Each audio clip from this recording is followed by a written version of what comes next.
It's strange when the seasons change on a space station. There aren't the same cues as you would have back on Earth, so people have to be a bit more proactive when marking the transition to autumn. And Hutton is no exception. The station lighting has changed to a more reddish-orangey hue. Budget clones for you have put witches' hats in the window display. And floor mopping guy is sweeping up huge amounts of synthetic leaves for Alvin to jump into later. I can smell the sweet, fruity aroma of pumpkin spice from the coffee shop on the parade. The security Momus bog spaniels can be heard quacking in the distance as they make their annual migration from the upper rotunda to the lower rotunda, where they will spend the winter. The life support has been adjusted to make things cooler, so everyone is wrapping up warm. Regular announcements tell the locals to wear a scarf and put on a vest or they'll catch their death. Residents have begun to utter the traditional greeting of "The nights are fair drawing in" as they pass one another. Except for one lone weirdo in a linen suit and a Panama hat, who leans in as I pass and says, "Our mics are live."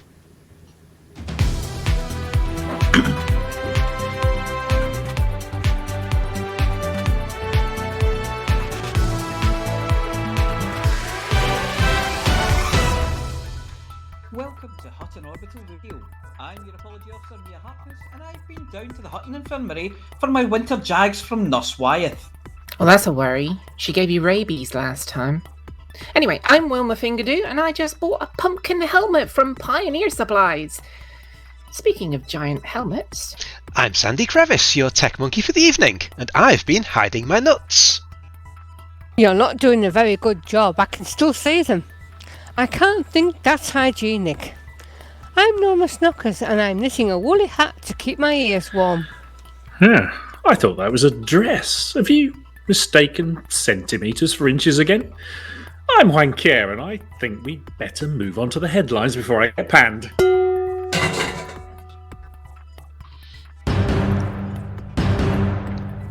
Rudolph's python has a smashing time.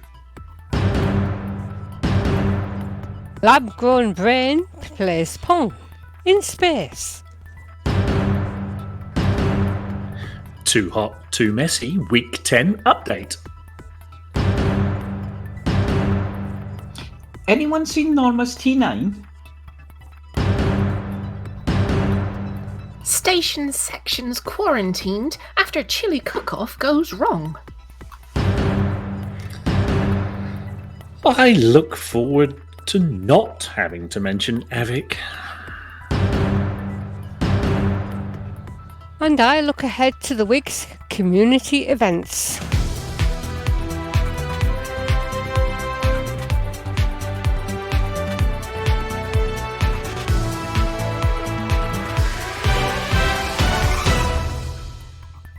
First this evening, we've received reports of scandalous and scurrilous vandalism that has struck the orbital in the last few days. The number one rule of being a Hutton trucker is be excellent to each other. But, as Alpha Centauri isn't permit locked, and we're required to welcome all comers, whether from rotten pirate factions in the near area, visiting federal military personnel, or tourists coming to gaze in wonder at the beacon that repeats the words, "for the mug," over and over and over again. Now, accidents happen, and truckers themselves are responsible for many of them, smashing into the pad a little hard and damaging things whilst in a serious hurry to get to Cubicle 3. After all, it's a long flight and many of us have been quaffing the Kitten brand coffee from our mugs en route. Or damaging the pad after a rather over-enthusiastic liftoff whilst trying to escape from Cubicle 3. There are those that ignore the no entry sign over the secret docking entrance, getting the nose of their super imperial space dildo trapped in the toast rack, whilst the bay doors jump off at the front of it like a garbage compactor. However, security forces of Hutton, and for security forces read the Momus Bog Spaniel Security Detail, are hunting a particularly naughty miscreant who has been causing the most heinous damage to people's pride and joy. Commander Banter, also known as this station's very own Rudolph Hooker, got back to his ever-so-purple Python last Friday with a view to heading out to do some muggings, to find that someone had smashed in the canopy glass. The piece of meteorite used could be traced back to a nearby mining rig, full of heavy metals. Pythons have very strong canopies, sometimes even able to withstand direct impact with a limpet at over 400 metres per second. However, whoever it was that put this glass in did a proper job, covering the inside of the ship with teensy-weensy little shards of glass. Banter employed one of the station's jokingly named Dusty Jr. cleaning robots, who chomped and crunched his way through all of the glass before realising that whoever had smashed the canopy had rifled the glove box, gone through the snack selection, and generally turned the cockpit inside out. They appear to have met their match when they opened his dunnage, which, after weeks away on deep space exploration trip, contained a number of rather soiled flight suits, well-worn socks and grundies, and a number of shirts with mysterious stains down the front of them. Station security have released a description of the wrongdoing so-and-so by stating that judging by the strength required, they'll be 8 foot tall, with a right arm like a basketball pitcher, and of course very likely to be looking like they've just stuck their head in the school gym locker and inhaled deeply. Medical teams are on standby to revive them if they are discovered, and the quarantine bay is being prepared. Astroglass were contacted, the canopy repair, but it turns out that only one pane of the glass was broken, and the Python's asymmetrical layout is a problem. They can't repair the ship for a number of weeks. When Banter offered to put the other pane in with a hammer so he could get a full replacement under his insurance, he was threatened with arrest for criminal damage.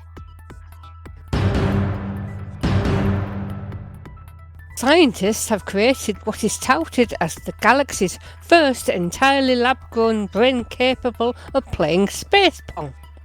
A collection of only 1,000 or so artificial brain cells has proven sufficient to be able to pilot a ship up and down at under 100 metres a second in front of a toast rack outside the station. I'll start again. Thank you for the bongs. Scientists have created what is touted as the galaxy's first entirely lab-grown brain capable of playing space pong. A collection of only 1,000 or so artificial brain cells has proven sufficient to be able to pilot a ship up and down at under 100 metres a second in front of a toast rack outside the station and successfully intercept incoming ships. This groundbreaking research is intended to prove quite how little grey matter is needed in order to be officially classed as a station troll. Their research has also shown that the more brain cells are grown in a lab, the worse the little noggin nugget is at intercepting incoming ships. As a side effect of the work, they've realised that anything over 2,000 cells appears to develop a conscience, and instead of ramming incoming ships, actively does its best to avoid them, and at over 3,000 just sits there connected to a visual input, giving out distinctly "ooh, pretty" vibes at the passing ships. The boffins were refused permission to take this experiment any further and actually install some of these biological marvels in ships as a commercial offering, as officials were worried that should they become self-replicating, they might take themselves to a nearby war zone or Hazres and start attacking any passing members of the Pirates Federation. Rumours that police interceptors around stations had already had such tiny bundles of neurons installed behind the controls are unfounded, as it takes extra special kinds of training to scram a commander with quite that accuracy. Scramming being the descriptor for flying at speed towards an incoming ship with the warrant scanner ticking over before lawn darting into the canopy just to make sure you get a decent reading from the whites of the pilot's eyes.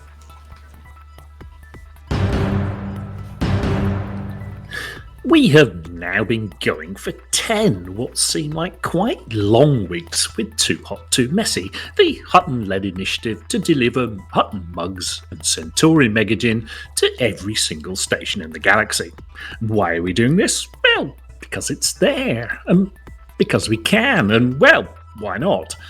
Commanders have continued to drop off mugs and gin all over the place, and we are approaching 29,000 deliveries.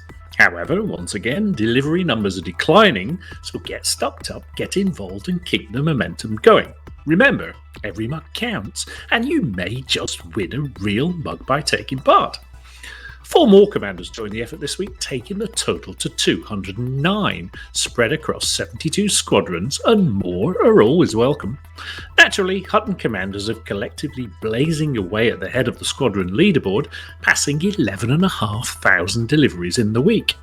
The Wing Hussars are in second with 1,370 muggings, and the Paladins are holding third with 1,250. The quartet of commanders that form the Undead are still in fourth with exactly 800 mugs delivered, and Infinite Dreamer and his one-man squadron is fifth with 616.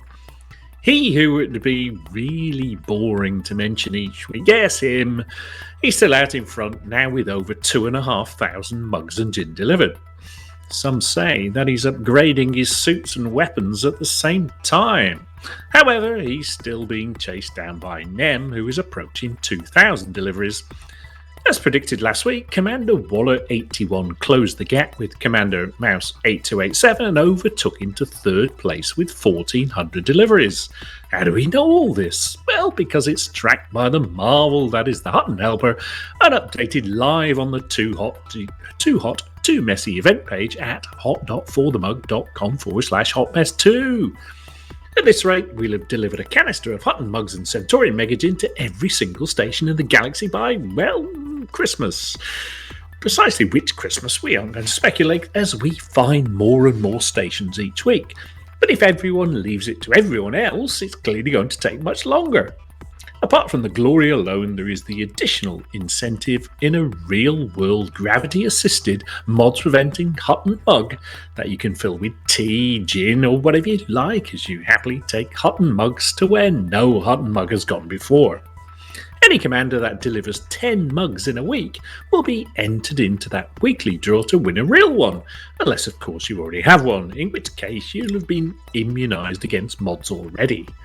9 commanders have accomplished this so far. You can see a little golden mug next to their names in the top commanders table. And keep listening for this week's winner to be announced in the waffly bit after the news.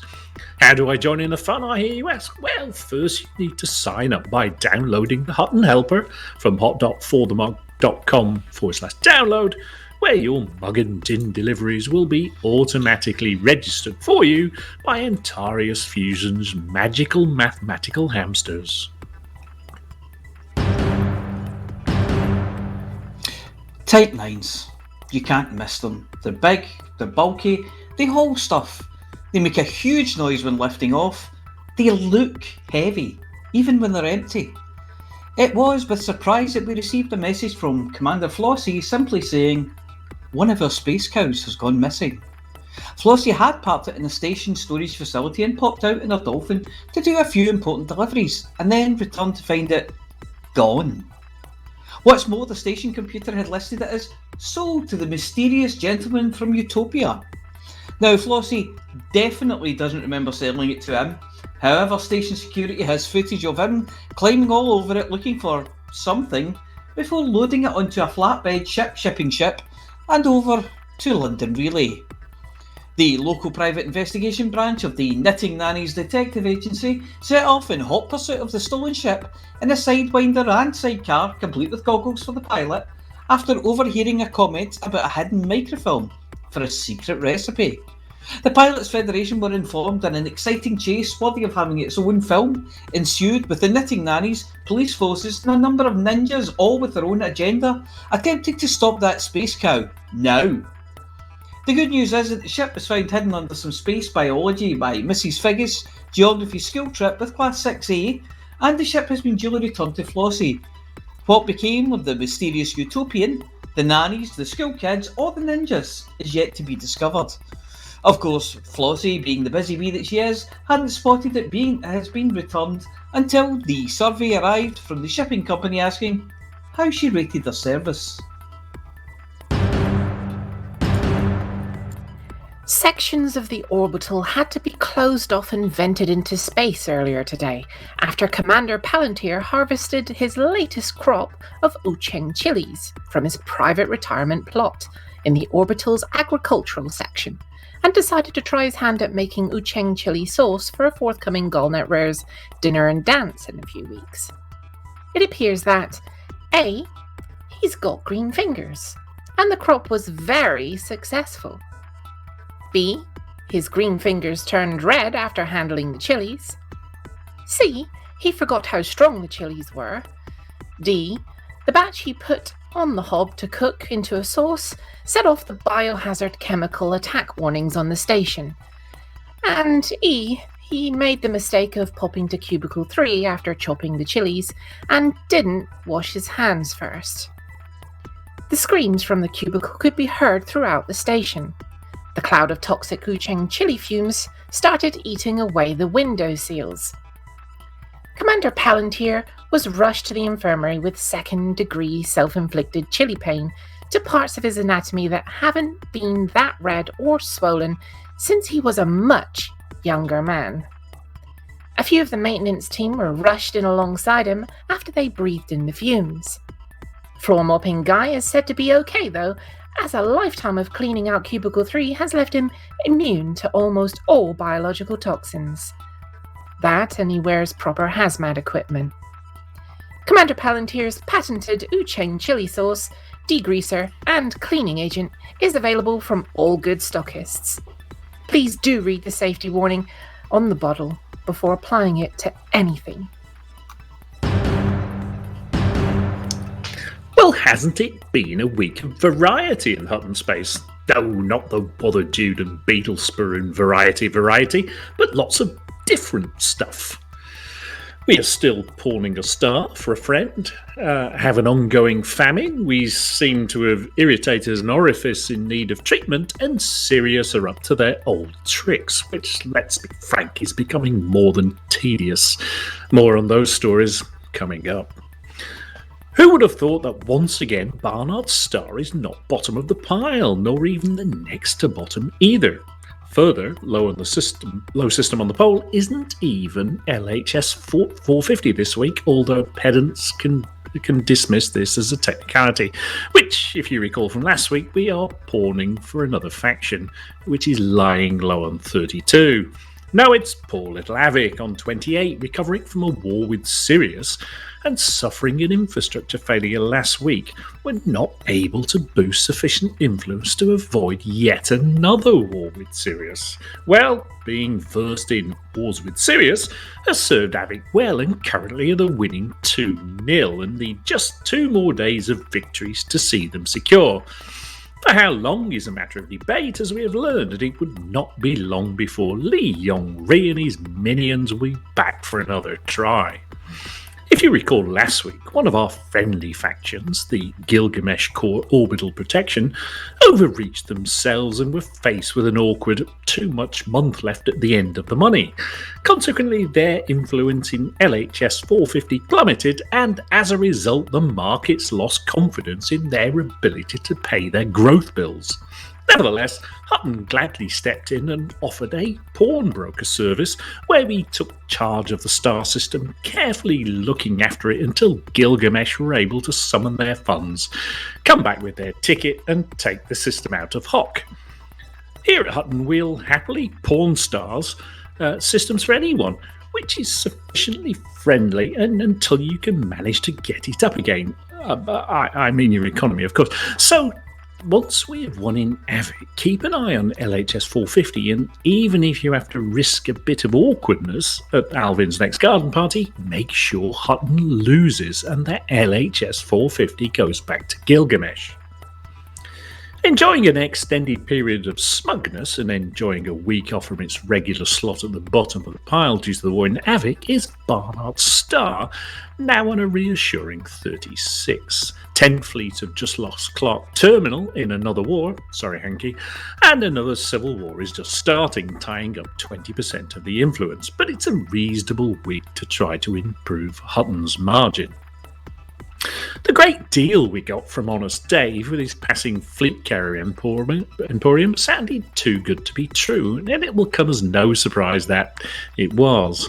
Those dodgy water purifiers we bought and fitted throughout the stations in PSPF-LF2 have all clogged up with mould, fungus and some disgusting green stuff new to science, and the batteries on Honest Dave's vibrating cleaning resonators have gone flat.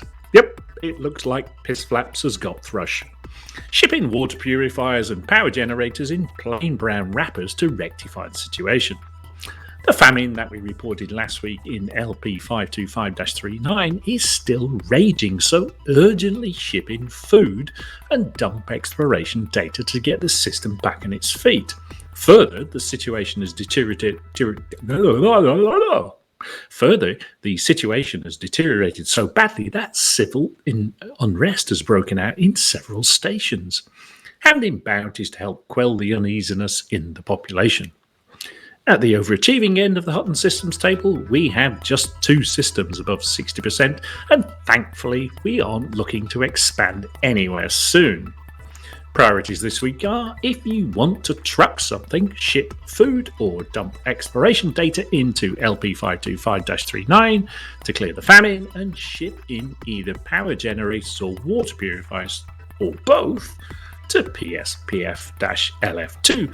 If you want to shoot something, win the war in Havoc against Sirius, and once that's achieved, make sure Hutton lose the war in LHS 450 to Gilgamesh Orbital Protection Corps. Only one update this week from Commander the Presence. Does the sun still rise in the east? Final entry, week 32.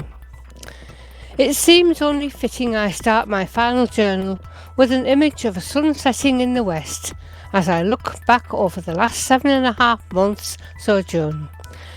I'd like to thank a lot of people: Commanders Palantir, Yunagu, Silver Tapper, the Huntsman, and all the others without whom none of this would have been necessary.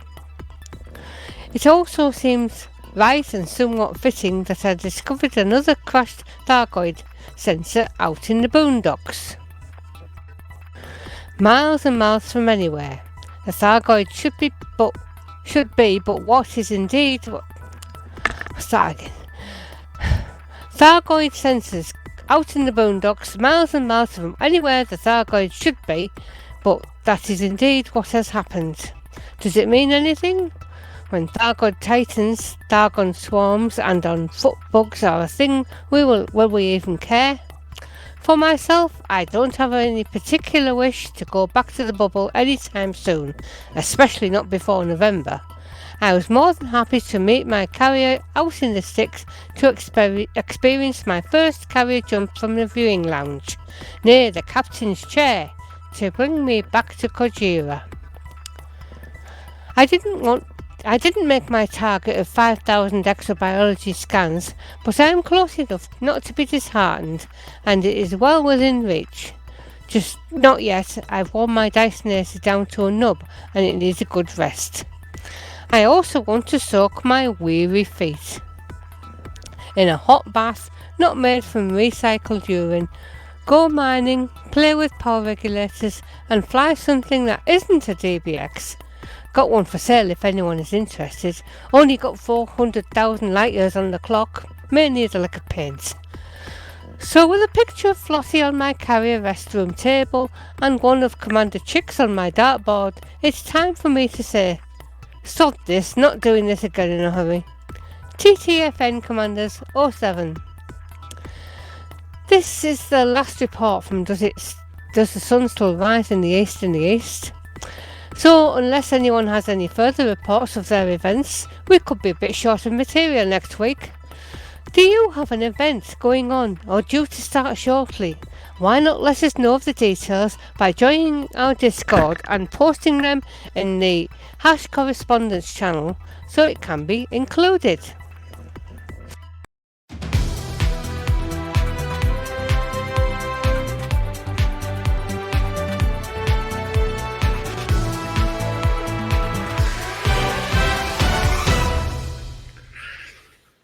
Well, we made it, I think. Well, We were on time too. That Almost was completely seamless. I know, right? weren't many scenes in there. Completely. Almost. Almost. I'll tell you what, Restarts and a- we an had errant so many bong. news stories that we actually ran out of the news under theme and had to restart it. I didn't notice that. what is that? I thought my connection had gone down, so I kept going. Kept going. I was looking at the connection icon going, don't change, you bastard. It's all gone quiet. Why can't I hear this? I'm talking to myself here. Nothing new Well, there. that's nothing new, yeah. Yeah.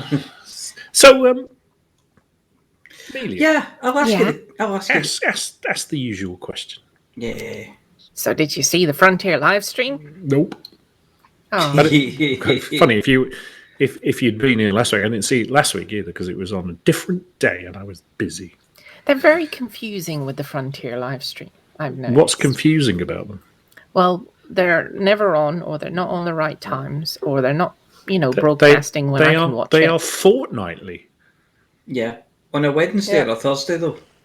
It's changed to Wednesday. And anybody from the night shift, there are subtitles on Twitch telling you what fortnightly means. It's not. No, it's not that game. No.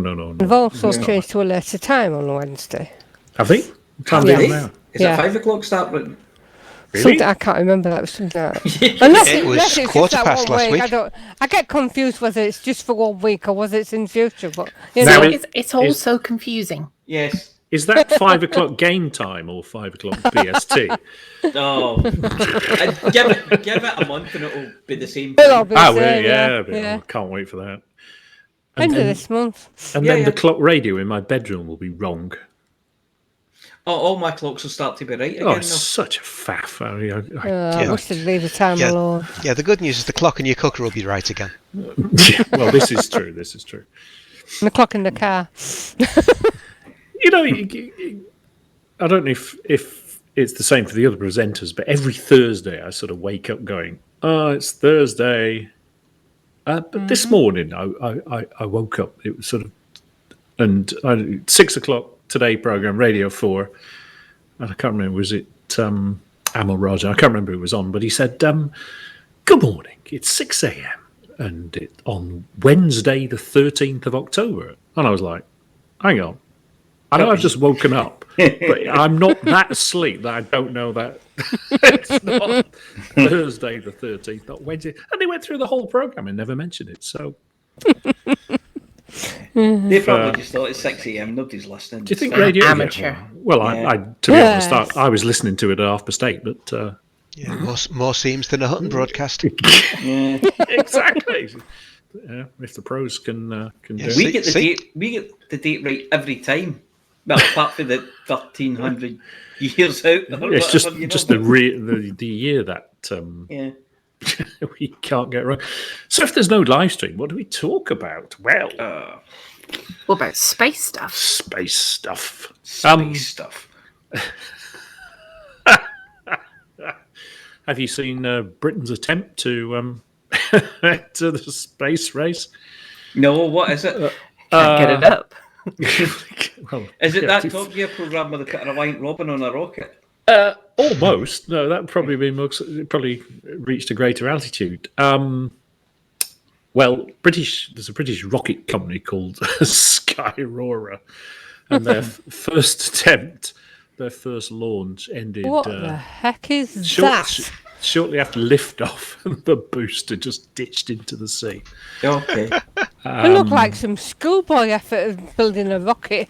It does have a sort of very liquid sticky back plastic look to it. Oh, but it's It's a black. very British look, isn't it? Yeah. And it's kind of launched out of what can be best described as a shipping container. Yeah, it's a shipping container with a rainy background and some, When you say shipping container, do you mean Amazon box? it could be Yes. an Amazon. But I Yeah, like it could that. be. It's a black and red rocket, and it looks good to Hang me. on, I'd say that's more orange than red. Yeah, but orange is even better then. Look at it. Orange just faded red. Yeah. It used to be red. They left it out in the sun too long. Yeah. See, No, this is a British rocket. It never gets Okay, out in rain. the Left sun. out in the rain too long. It'll be rust. And it's everything you've come to expect from a British rocket. So It's such a British scene though, that with the sea at the back and the mist and the rain. Yeah. That's It's right. just looking yeah. a bit dreich. And it's do you know what it's fueled on? It's fueled on kerosene. Rocket fuel. No, Chip it's not shop rocket fat. fuel. Chip Misery and shop fat. despair. Chip shop fat's close. It's Melancholy. fueled on kerosene, which is basically paraffin. It was basically aviation fuel. Oh, And gas. Is it Calor gas? No, who said No, Calagas? it's diesel because it's 4p a litre cheaper at the moment. Yeah. Oh God, wouldn't it be terrible if they put petrol into a diesel rocket? Maybe they did. You have to get the AA out to come and empty the tanks. Can you So, imagine pulling into a Tesco petrol station and seeing that at pump number 4 with somebody with the filling it up? You'd never get it. You'd never get it under the canopy. So it's fueled basically on paraffin and hydrogen peroxide. It's like Maybe a that's what nation- happened to the red colour. They just put peroxide on it. Yeah. Imagine hairdressers throughout the nation are reporting shortages of hydrogen peroxide. Anyway, we're not doing blonde jokes. dear. We agreed ages ago. Still a cheaper way of getting round the UK than petrol. And it gets worse. The engines are 3D printed. Oh, that's No. brilliant. They That's are. brilliant. I It's, want it to succeed now. That's It's like- that's just topped it off. I mean, you can. I'd love to hear from these guys. They're like, what were your influences? Well, I really like Wallace and Gromit. I thought they really. I was a big fan of Thunderbirds, They're planning a cheese import monopoly. Yeah, no strings attached. Yeah. Oh, that's. I think that's brilliant. I think it's good. I do. I think it's marvelous. It's like two blokes in a shed. Yeah. How British can it get? They don't even have a shed by the looks of it. Well, they've got a shipping container. They get a shipping container. Yeah, they got an Amazon box. Yeah. Oh, Good on well. them. Yeah. I put the next thing in the script before I actually read the script, so we'll get rid of that one. That was all about those brain cells, eh? Yeah. Ooh. 800,000 brain cells playing Pong. I've no idea how many I've got. I've probably got a hell of a lot more when I used to play Pong than I do now. Yeah. Thanks, Theakstons. Yeah.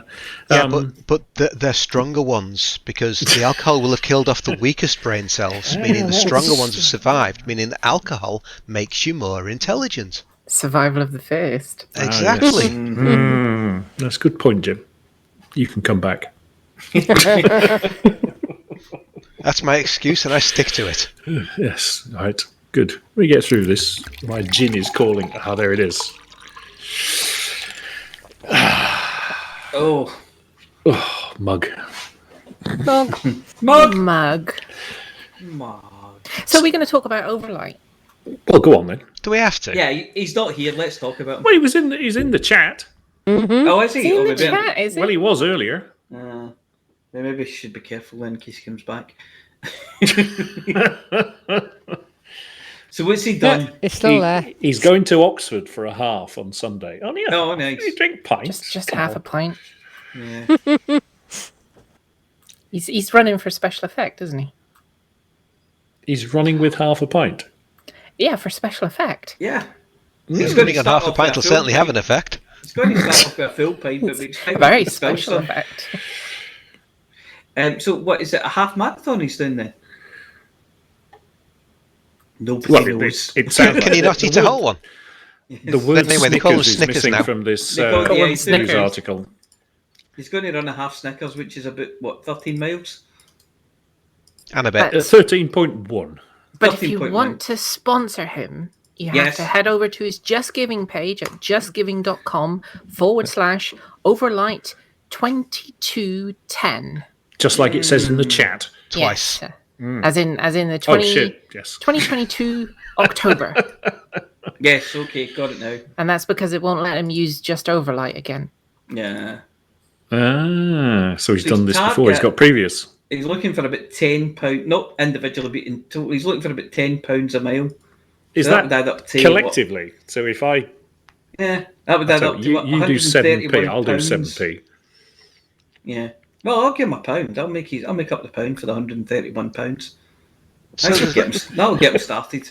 does that mean if he gets more than £10 a mile, he'll stop halfway round because he's made his target? It means if he makes more than £10 a mile, he can afford to put petrol in and drive.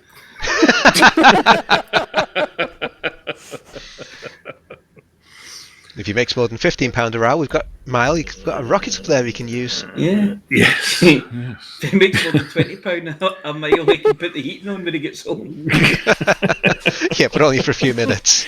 Yeah, only for a few minutes. So, yeah. It's time. It's time that you've sat through all this nonsense. It's now time for some actual useful information, I think. Useful. Useful to one person. Yeah. Well, it's useful generally. Spectacular for one person. One person is going to be very I think Helen's happy. got some news for Flossie's got some news for us. This week's Too Hot, Too Messy mug winner is Groove Champion. Champion! Please email I took part at huttonorbital.com with your details so the mug can be sent to you. And if you would like to win your own shiny Hutton mug, all you need to do is deliver 10 each mugs and gin during the next 7 days while having the Hutton helper running to record your progress. Jim, Sure your you're still drum roll signed is in. far too long. there. Yes, You need to have a it is. word with that drummer and tell you he's just He gets excited. he's just showing Yeah. off. It was That's time just just showing right this time. I'll Speaking tell you of what. excited, Well, I well- found out there's an animal. It's called an earth pig. Oh, we're doing that, are we? Actually, You're doing it already. we did it already, all right. Okay, I'll hold off on that. I'll keep my facts to myself. I thought it was time. Fine. You guys. I was about to smack the drummer, but I needed to borrow Flossy's pants for that. Is that Is a that a euphemism for euphemism? something? Yeah. Smacking So the an drummer. earth pig, you say? An earth pig. But it's earth actually pig? an elephant. An elephant, you say? An elephant. Does it What's make that good nose bacon? like an elephant? I don't think Is- it is can the do, back doesn't bacon? it? It doesn't have Pig be an hands. elephant. It doesn't have hands or a Well, frying an pan, elephant so I could don't be a think pig. so. Have you seen the way they go through buns? It's actually an aardvark. Aardvark! Aardvark! Cringe. It's with that, it's time to go over to Flossy with the CG news. Oh, thank you.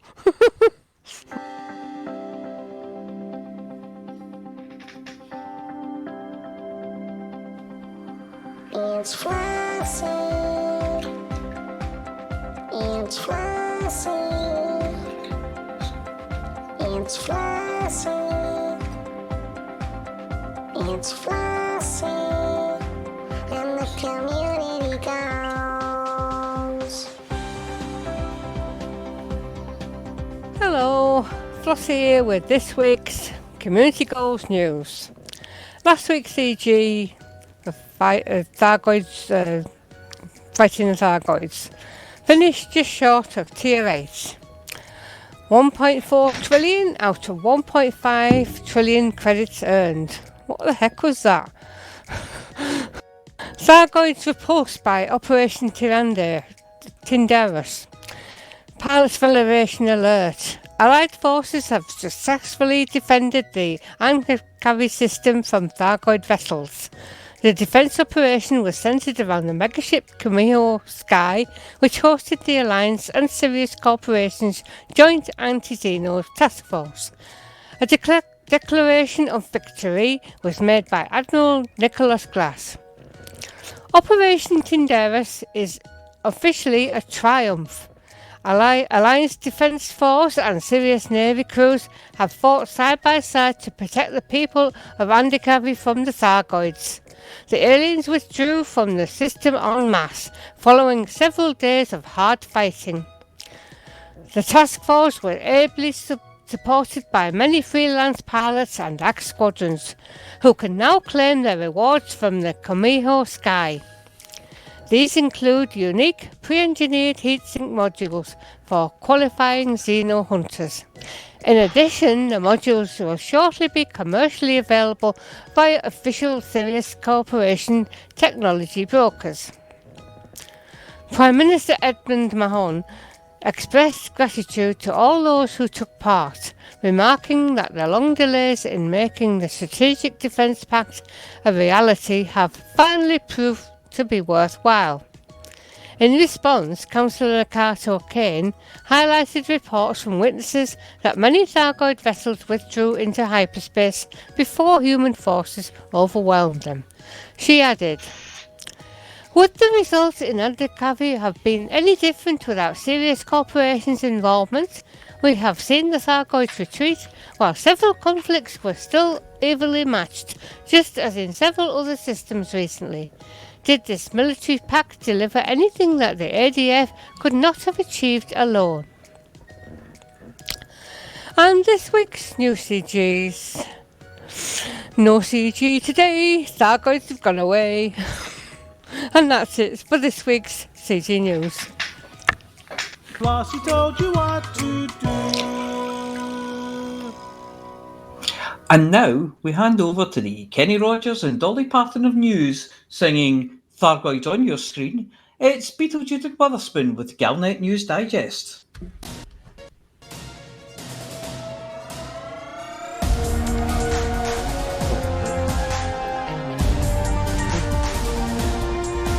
It's working fine, you just can't hear it.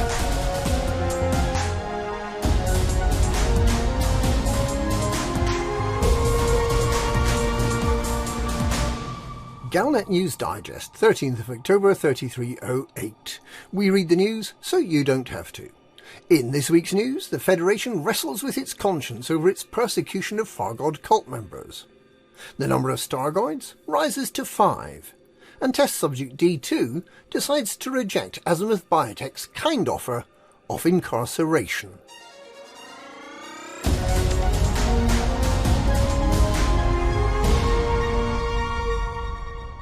The Federation remains divided on the Thargoid cult, following the defeat of the true chapters in Papontia last week, and the Shadow President has called for the Federal Navy to show what evidence it's gathered about the religious order. Several opinion polls have been published. The Federal Free Press reports that many are worried about mobs attacking innocent free thinkers who may be deluded but are not harmful. By contrast, Hudson supporting Seoul Today published the results of a multiple-choice questionnaire that its readers could fill in using crayons, which indicated that the Thargoid cult are traitorous cowards. Shadow President Winters strengthened her condemnation of the treatment cult members have been subjected to. The right to religious freedom is guaranteed by the Federal Accord, she said, and she called for the Federal Navy Intelligence Office and the Proactive Detection Bureau to share with the judiciary whatever evidence they've gathered to back up their claim that the Thargoid cult members are guilty of sharing classified material or of sabotaging anti-Xenu operations. 2 weeks ago, Secretary of State Lana Berkovich proposed making the Thargoid cult illegal. Winters called upon Congress to reject this proposal, which he characterised as a desperate attempt by President Hudson to boost his flagging popularity by blaming minorities for the inability of the Federation to hold back the Thargoids. Meanwhile, the Sirius Alliance coalition is being well supported in Andikavi, and many billions worth of combat bonds have been issued. However, just as in Teketjal, Chunpindit and 42N Percy, the Thargoids do not appear to have been defeated, rather they seem to be testing the water. After the arrest of thousands of True Chapters cultists in Papontia, and the persecution of many more throughout the Federation, it seems that many of the former federal resident Thargoid cultists have been radicalised to join the True Chapters aboard the Testament and Perdition megaships, both of which have moved to an unknown location.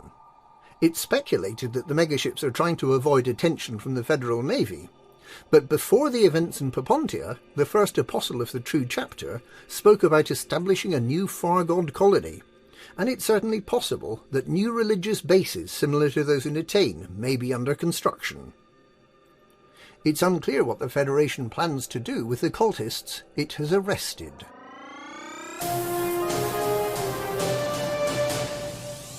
Two more Stargoids have been discovered, and it seems like all 5 are heading towards the human core systems. The first unidentified interstellar phenomenon or Stargoid, was discovered on the 31st of August, 3 weeks after the disastrous attempt by Salvation to wipe the Thargoids out. By the 12th of September, 3 Stargoids had been found. They seemed to be heading vaguely towards the bubble, but at erratic speeds. Now, 3 more weeks later, Commander Mercury noticed that the FSS started showing 5 extra signals detected once stellar bodies, planets, moons, fleet carriers and signal sources had been accounted for. So, in a system with just 1 star and nothing else, you'll see 6 signals detected.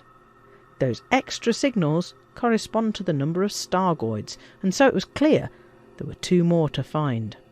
And within just a few hours, the 2 new Stargoids had been found, flanking the first 3 and somewhat further back. They're not all advancing at the same rate. Stargoid 1 is making good progress. Stargoid 2 hasn't moved quite so far. Stargoid 3 has travelled a long way in the past week. Stargoid 4 is to the south, and Stargoid 5 is to the east.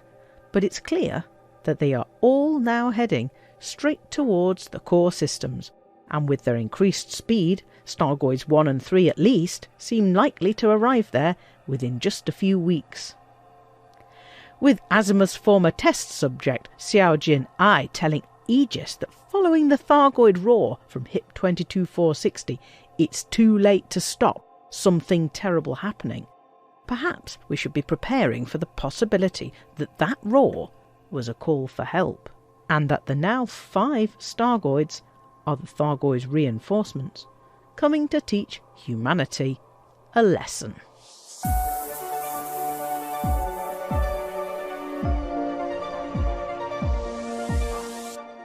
The sole survivor of Azimuth Biochemical's terrible Project Seraph experiments, which attempted to get humans to fly Thargoid spaceships, has rejected Azimuth's attempts to get her once again under their control.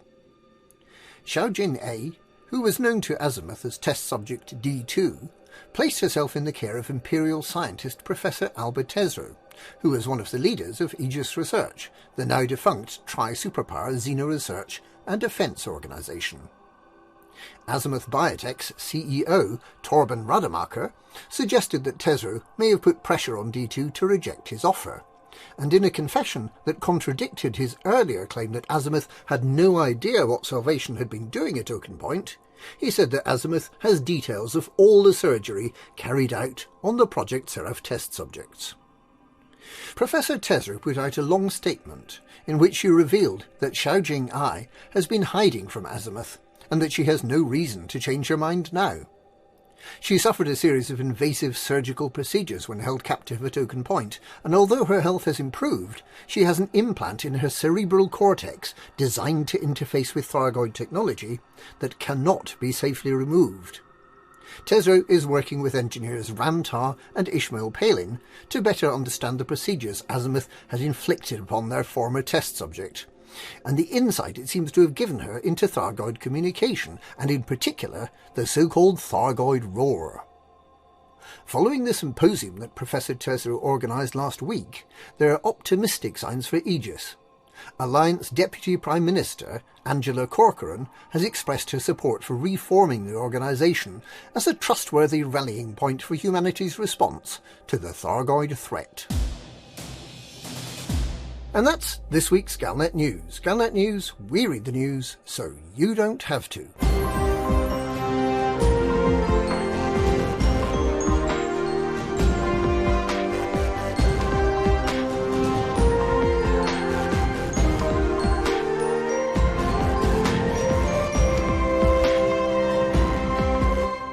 Thargoids on the screen, that is what they are, with an alien scream from the god of war, hyperdicting us to another world. And they'll be probing commanders, from one escape pod to another, Well, that's going to give me nightmares. I thought Beetlejude was going to be Dolly. Speaking of trauma-inducing visions, it's over to Mia Harkness with this week's Hutton Helper results.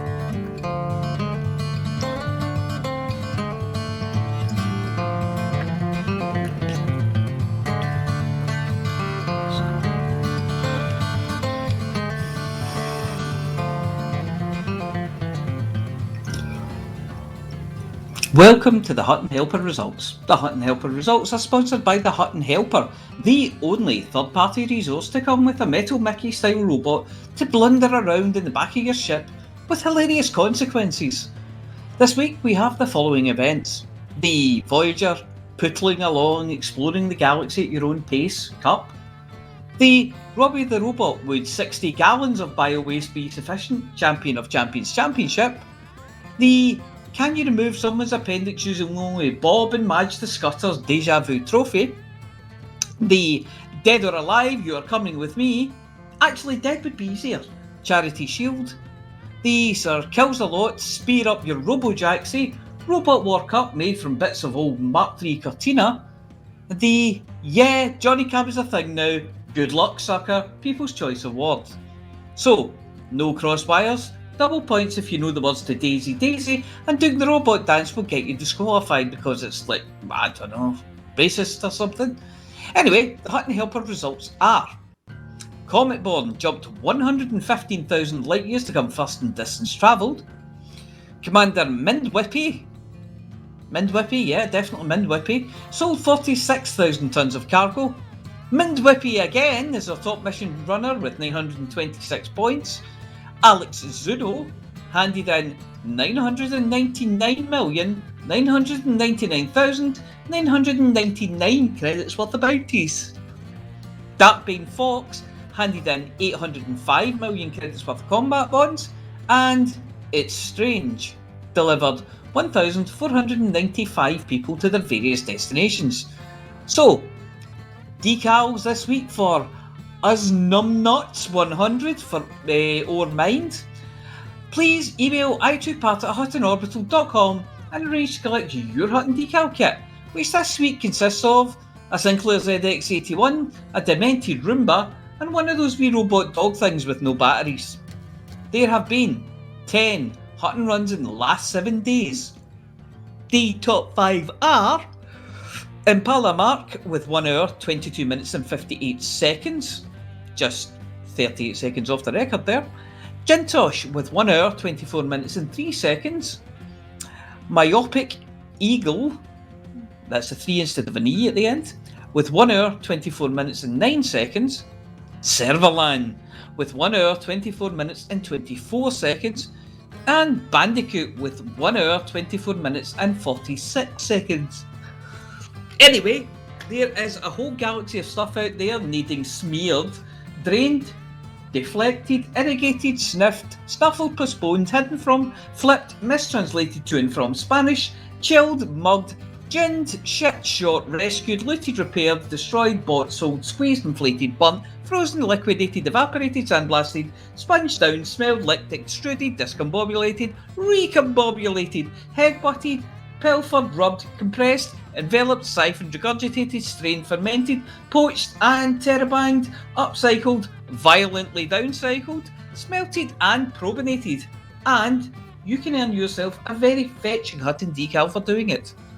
To get involved, you just have to go to hot.forthemug.com and sign up for the Hutsy Spectacular Hutton Helper, now available in 3 exciting formats. Let's face it, anything has to be better than having a restraining bolt rammed into your delicate circuitry. Anyway, that's it from me. Back to Studio 5.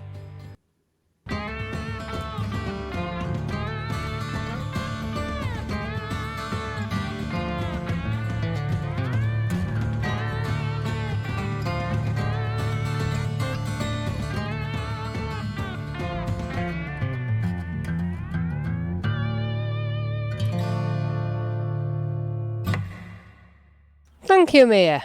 Now, for those who think it gets a bit warm any time that Commander Tishmarsh walks into the room waving his Dysonator, is in for a treat. Here is Aemilia, grubbing around in this week's Galnet Rares Digest. Good evening. This is Aemilia Hawk, reporting for the Galnet Rares Digest. We try all the galaxy's rarest and most dangerous commodities, so you don't have to.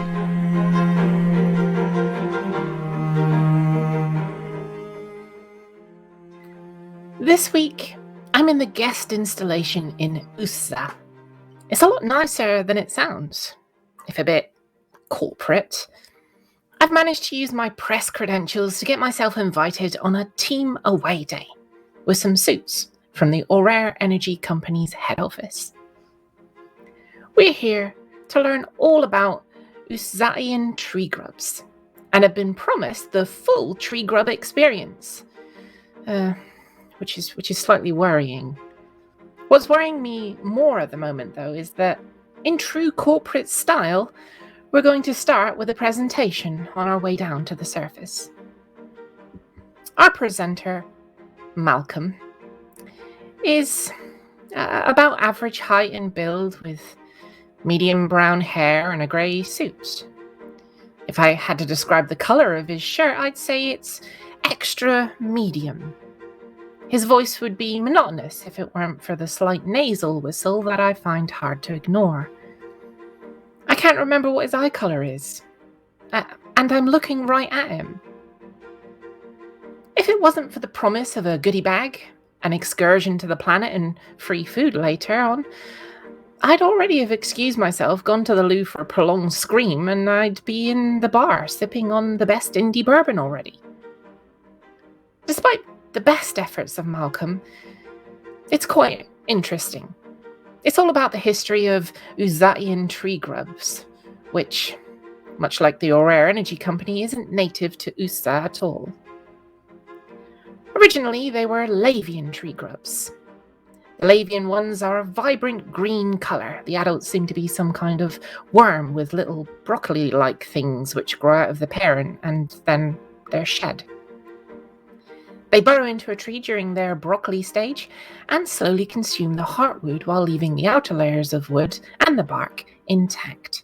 It gives them cover as they transform from grubs into their adult form, which is a big green worm. Well, turns out that those little florets were absolutely delicious, so obviously they were harvested to almost extinction.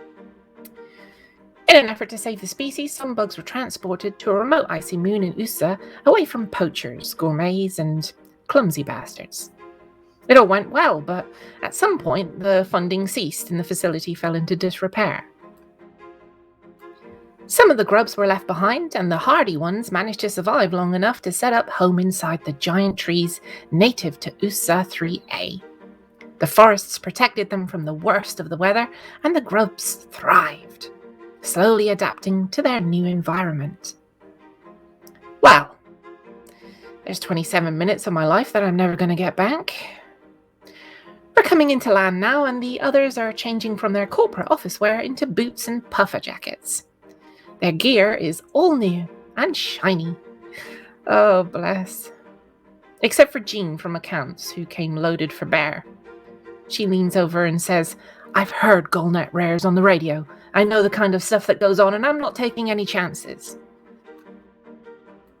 As we leave the shuttle, we're taken on a trail through the frozen forests of USA. Huge white trees with bluey-green leaves tower above us. Frost has formed on their branches, and they sway gently as though a breeze is blowing through their branches. And I can see the forest goes on for a long way. Finally, we come to a clearing where our guides have set up a lovely camp for us. Our tents are arranged in a semicircle around a central fire pit. We settle in, and as I arrange my gear, I can smell food cooking. It's a barbecue, and the rich, smoky aromas are making me hungry. We queue up with our plates to receive some delicious grub. Pun intended. There are the usual sausages, steaks, and wings, but the main event are the char-grilled tree grubs. They really do look like broccoli, but the ones here are much lighter green. They're slightly crisp on the outside, but have an oozy texture inside, like melted cheese. Their eggy flavour complements the sausages perfectly, and I feel like I could eat these things forever. I do love a full brassica. After dinner, full bellies and lack of uniform means that everyone starts to relax a bit. Beardy Gavin from HR leads us off in an inclusive, non-judgmental, gender-neutral sing-along. No gangoolies then. It's so peaceful here among the trees and the snow. Malcolm is still with us. He goes off to collect some firewood. He's gone for a little while, and I'm just starting to worry when he comes back laden with an assortment of thick branches. Some of them look a bit rotten, but I don't have the heart to tell him. I'll go for more wood later. As he starts to pile the wood on, I can hear a strange, high-pitched whining and then a pop from inside one of the rotten branches. It happens again, and then I see little florets rushing out of the non-fiery end of the branch. There are loads of them, and I'm getting hungry just looking at them. They stream off towards the trees while emitting an ear-piercing, squealing noise. And then I hear it. A low bass note sounds from high in the trees. And then again, and again. Something's up there. Something big. There's a sharp cracking noise and one of the trees lean and then slowly falls over, gathering momentum as it goes. Colin from marketing, nice Colin, not greasy Colin, isn't quick enough, and he disappears into a cloud of snow and splintering wood. When the debris clears, he's just gone. What's there in his place, though, is quite terrifying. The entirety of this mature tree had, until recently, been occupied by a mature tree grub. A tree worm, if you will. It must be 10 meters long and as broad as a tree trunk. Its body is a weird greenish-white color, segmented with gelatinous, semi-transparent look about it. I can hear more trees falling now, and the screams and shouts of the others are deafening. But I can't take my eyes off this thing. Jean is next to me, and we both draw our laser pistols. And then Malcolm steps in. For the first time, I see a light in his eyes. Oh, they're grey, by the way. Not a nice striking grey, but just, not any other colour kind of grey. I can hear them, he says, inside my head, like a song. I am a worm charmer.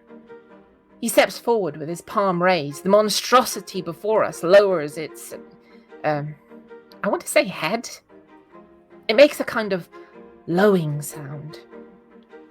And then it bites him in half. Yeah, there's no such thing as a worm charmer, Jean says as she begins firing. I join in, and once security teams arrive, the worms are sent howling into the forest.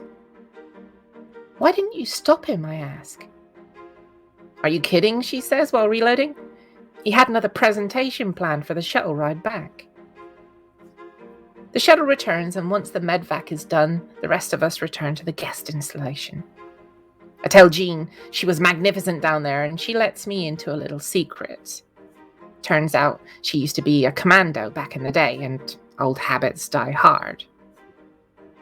And you, she says with a smile. Well, you're a bloody jinx. I'm Aemilia Hawk, and I nearly got eaten by a giant tree worm today. So you don't have to.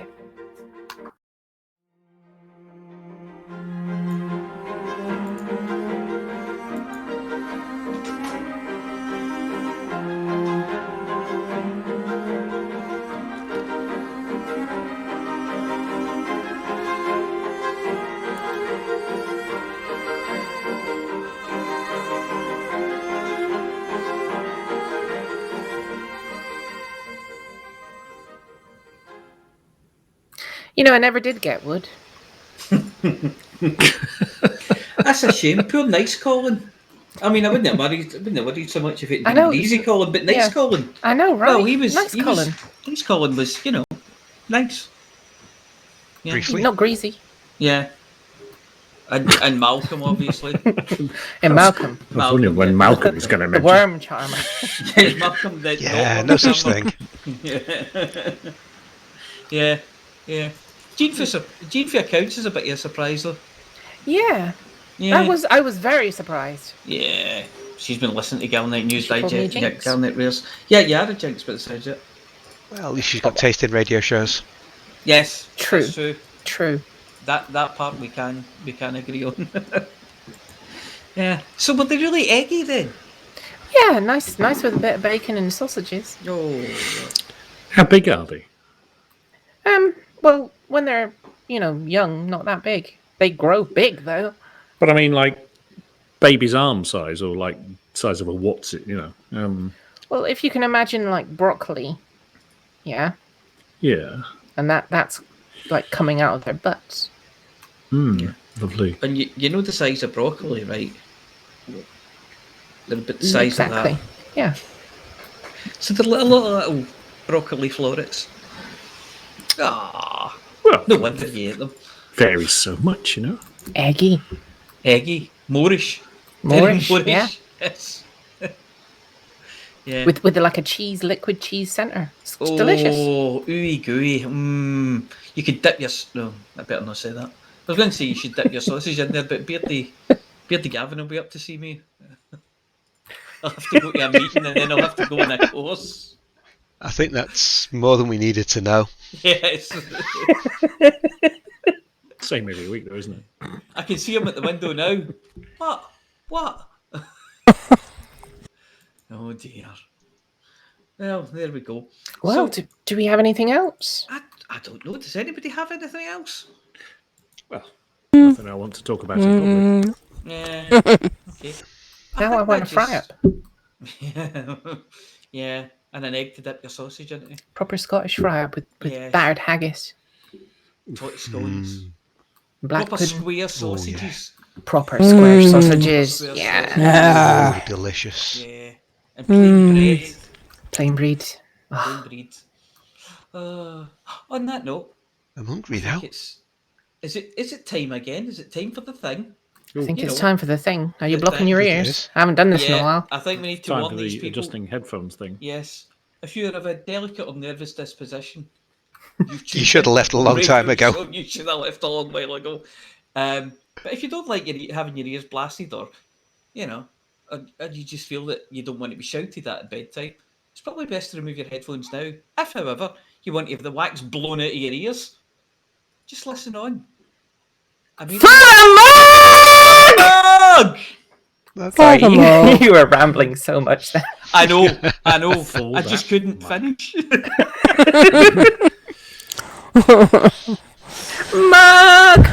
Mug. Glorious mug. For the mug.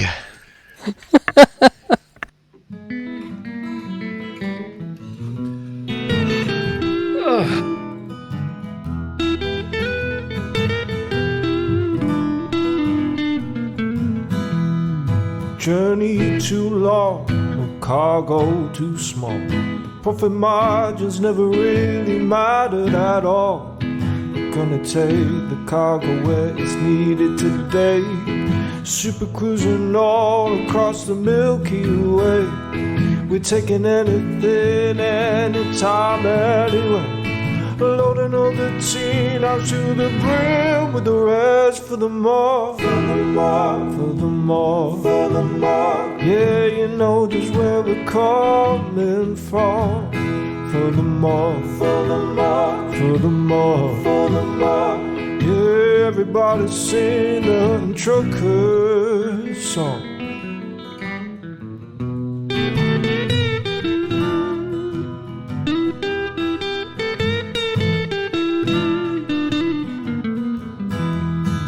Flossy always seems to crash into the sun.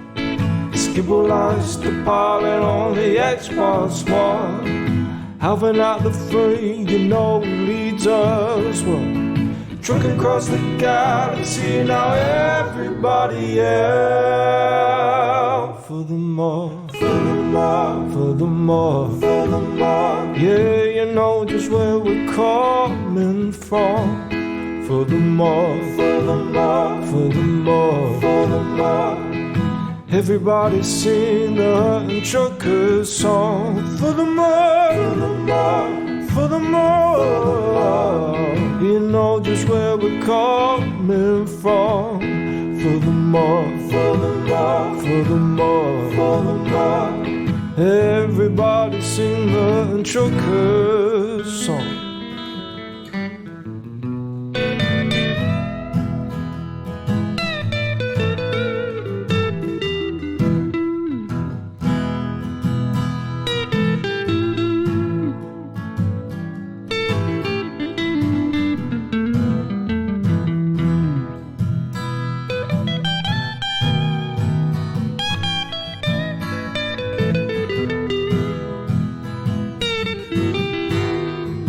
give me a large path that I can land on, and I'll give you cargo and sing you my song. 0.22 light years to go, cruising to no journey too long, no cargo too small. The profit margins never really mattered at all. We're gonna take the cargo where it's needed today. Super cruising all across the Milky Way. We're taking anything, anytime, anywhere. So shout it out loud like you don't even care. For the more, for the more, for the more, for the more. Yeah, you know just where we're coming from. For the more, for the more, for the more. Everybody sing the Hutton Trucker song. For the more, for the more, for the more. Yeah, you know just where we're coming from. For the more, for the more, for the more. Everybody sing the Hutton Trucker song.